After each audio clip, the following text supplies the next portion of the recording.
This video, we want to talk about the impact of fees on your retirement account.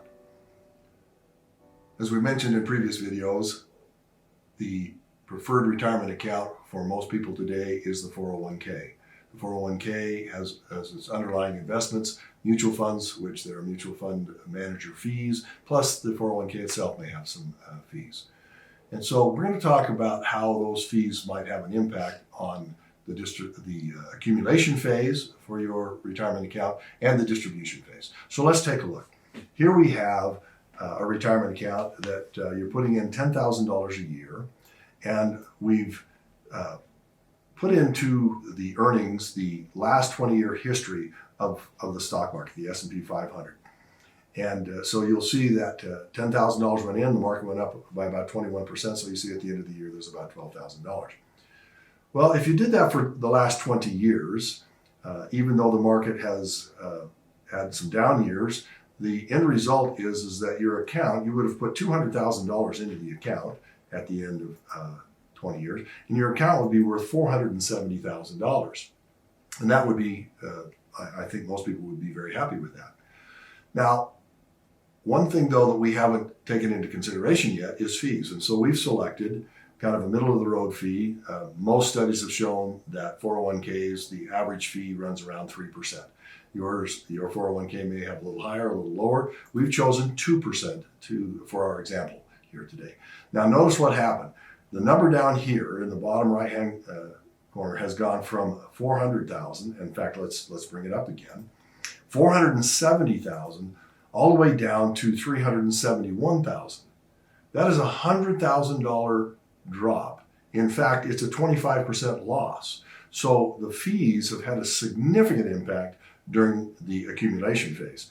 Oh, and by the way, it's important to know this column right here is the total of all the fees, and the fees total $59,622. And another thing that's very important that we talk about in subsequent videos is the idea of lost opportunity cost.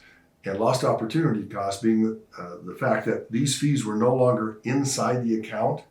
They could not earn a return. Therefore, the actual fees were only $59,622, but the total loss was over right around $100,000 from your account.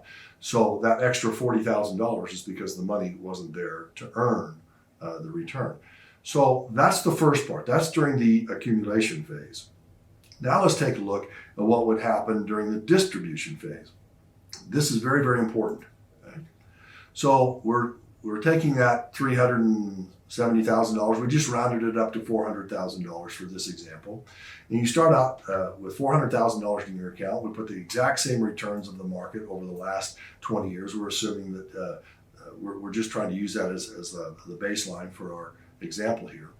And so $24,000 is what we're going to take out. We're going to take out about 6% of the account. Now notice that over a 20-year period of time, we go from 400,000, it grows in the first year to 459, and then it starts declining. At the end of 20 years, we've got $107,963 in the account. But again, that's before fees. Let's see what happens when we apply the fees.